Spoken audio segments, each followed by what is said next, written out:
पार्थ सिरसा से। राधे राधे गुरुदेव। राधे राधे पूज्य गुरुदेव, आपकी और श्री जी की कृपा से नाम जप का प्रयास करता हूँ और आशा यही है कि श्री जी के चरणों में अनंत प्रेम हो जाए। मेरी आयु 13 वर्ष की है। मेरी नव किशोर अवस्था प्रारंभ हो गई है। आपके सत्संग के द्वारा मुझे ब्रह्मचर्य की अहमियत के बारे में पता लगा है। श्री जी की कृपा से अभी तक मैंने कोई कुचेष्टा नहीं की, परंतु सांसारिक पढ़ाई एवं संसारिकता में रहने के कारण कुछ गलत बातें कान में पड़ जाती हैं और जाने अनजाने में गलत विचार दिमाग में आ जाते हैं, जिनपे मैं कभी कभी रुचि भी ले लेता हूँ। मुझे उसके बाद जलन होती है। कृपया मुझे मार्गदर्शन करें। बहुत धन्यवाद है कि आप इस प्राथमिक जीवन की अवस्था को संभालने की चेष्टा कर रहे हैं। बस इतना है कि गंदे बच्चों से बचिए। अभी खास जो बचने का उपाय है कि जो बच्चे तुम्हें गंदी बात सिखाएं, गंदी बात सुनाएं, गंदी क्रियाओं की तरफ प्रेरित करें, उनसे दूरी बना लीजिए। जो ऐसा नहीं कि सब गंदे बच्चे होते, जो बच्चे अच्छे हैं उनका संग कीजिए, नहीं तो अलग रहना सीखे। स्कूल गए, पढ़ाई की, अपने घर आ गए सुरक्षित। ऐसे बच्चों का संग जो आपके जीवन को गलत दिशा में, आपको तो पता ही ना कि गलत दिशा क्या होती है। जैसे आप कहते हैं मुझे जलन होती, फिर बाद में जब ये बहुत अच्छे अंतःकरण का लक्षण है जिसमें जलन होती है, गंदी स्फुरणा, गंदी बात या गंदी चेष्टा के बाद, वो तो बहुत अच्छा अंतःकरण होता है। अभी पवित्र हो तुम बच्चा, अभी संभाल लोगे। बस किसी भी तरह अपनी इंद्रियों को छूट ना दे, किसी भी तरह मोबाइल आदि का संग ना करे। मोबाइल रखते हो पास? मोबाइल नहीं, लैपटॉप है। हाँ, लैपटॉप में भी वो क्षमता है जो मोबाइल में है, होती है वही तो क्षमता होती है, सर्च किया जा सकता है पूरा वही। हाँ, तो उससे बचना। आजकल तो मतलब गलत गलत बातें मित्रों से की जा सकती हैं, गलत गलत दृश्य देखे जा सकते हैं। अगर इनसे बचोगे यंत्रों से, तो प्रगट में बचने की वृत्तियां तो हम संभाल सकते हैं, लेकिन एकांत में यंत्रों से गंदगी अंदर लाने में बड़ी सुविधा रहती है।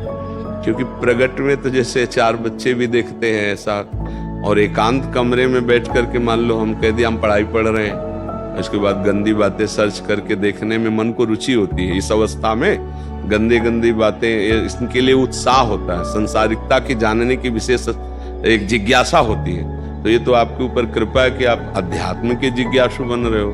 तो ये बातें लैपटॉप से ना आने पाए, गंदे संग ना होने पाए, और धीरे धीरे जितना बन सके नाम जप करो, और कभी कभी 10-20 मिनट सत्संग सुन लिया करो, और अपनी पढ़ाई को भजन मानो। जिस क्लास की पढ़ाई पढ़ रहे हो उसे ही भजन मानकर खूब तन्मयता पूर्वक उसको पढ़ो। खाली समय में राधा राधा जप लिया करो, ठीक है। कोई भी ऐसी बात जो तुम्हारे मन को परेशान कर रही हो, अपने मम्मी पापा से बात कर लो।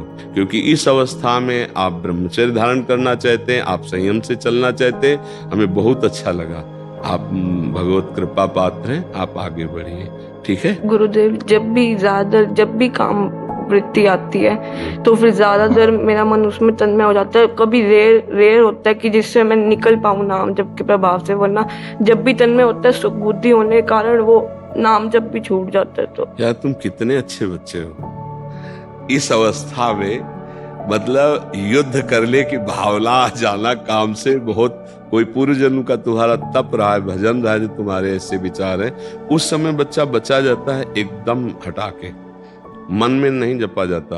राधा राधा राधा राधा राधा राधा राधा राधा राधा राधा राधा, उसको बिल्कुल चैन मत ले दे तो 2-4 मिनट में खत्म हो जाएगा।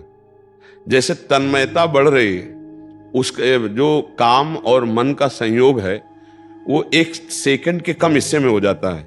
बोलने में काम शब्द में समय लगा, उसको मन में अटैक करने में और मन का उसमें तन्मय हो जाने में समय नहीं लगता।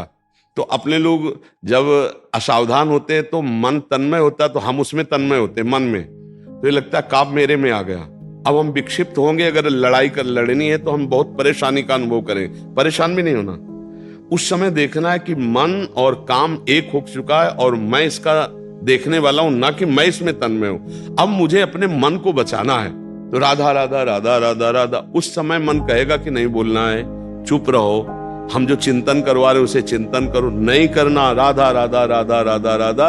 1-2-3 मिनट लगेंगे, 2-3 मिनट। अगर आप थोड़ी तन्मयता तो आपको शांति मिलने लगेगी, और वो शांत, अगर पहली बार हरा दिया तो अगली बार और कम समय में हारेगा, और धीरे धीरे तुम उसको हराना सीख जाओगे। पर ये है कठिन, क्योंकि ऐसे सानिध्य मिल जाएंगे कि आप लड़ते लड़ते कि कब तक लड़ूं, फिर उसमें पहुंच जाएंगे। आपको ऐसे प्रियजन मिल जाएंगे जो आपको कि काहे को तुम ऐसे, कुछ नहीं होता। आपको डॉक्टर की भाषा दिखा देंगे कि देखो लिखा हुआ है कि इससे आपका स्वास्थ्य अच्छा होगा। वो आपको ऐसे हर्षवर्धन करने वाले जो विकार को आप स्वीकार कर ले, ऐसी माया संग दिला देगी, ऐसी बातें दिला देगी कि आपका स्वास्थ्य अच्छा रहेगा, आपका जो माइंड डिस्टर्ब हो जाता है वो फ्री हो जाएगा, आप शांत हो जाएंगे। ऐसी तो आपको लगेगा कि बड़ी हाँ काहे को इतना लड़े, पर वो गलत दिशा है, वो दिशा नष्ट करने वाली है। थोड़ी देर के लिए वो निष्कामता आती है, जब हम किसी क्रिया को कर लेते हैं तो उस क्रिया की कामना का त्याग हो जाता है, उससे शांति मिलती है, ना कि उस क्रिया से। उस क्रिया की कामना गई और थोड़ी देर बाद जब वो भूत और बढ़ के चढ़ेगा, फिर वो धीरे धीरे नष्ट करता चला जाता है। तो हमें लगता है अगर पहली सीढ़ी पे इसे रोक लिया जाए तो बहुत उत्तम होता है। तो आप इसे हारिएगा नहीं, ठीक है।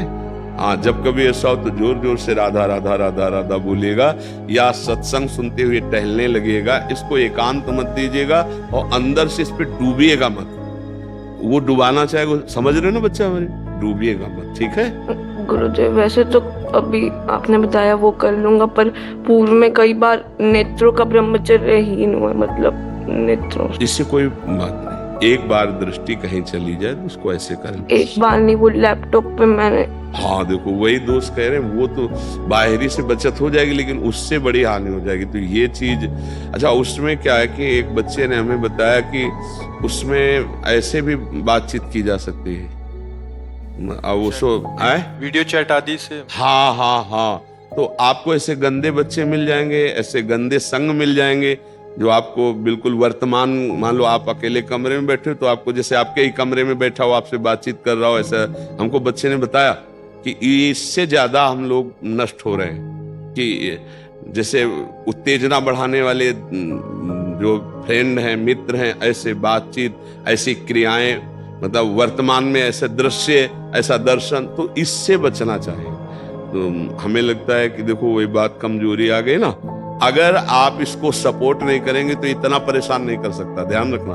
अगर आप परेशान है तो कहीं ना कहीं सपोर्ट मिल रहा है उसको, कोई है आपसे जो ऐसा कराने के लिए विवश कर रहा है। अब वो चाहे कोई दृश्य हो या कोई मित्र हो या कोई बात हो, कोई ना कोई, अगर सपोर्ट इसका ना हो तो फिर इस पर विजय प्राप्त है। इसीलिए इसके सपोर्ट को काटना चाहिए। तो लैपटॉप तो बहुत है, फिर मोबाइल और लैपटॉप तो बहुत ही खतरनाक, क्योंकि अब अच्छा मम्मी हम जा रहे हैं कमरे में अपने, हमें डिस्टर्ब मत करना, अब हम पढ़ाई करने, वो तो समझ रही पढ़ाई, और आप कुछ और कर रहे हो तो फिर नहीं रह पाओगे। इसलिए आप खुद सावधान रहिएगा, ठीक है। वैसे है बड़ा कठिन कि अपने पास व्यवस्था हो और हम देखें ना, बहुत कठिन है। बातें बना लेना सरल है लेकिन उसको निर्वाह करना बहुत कठिन है। पर यदि बचना चाहे तो फिर बच सकता है, अन्यथा नहीं। आज हमारी ज्यादातर जो नवीन पीढ़ी गिर रही है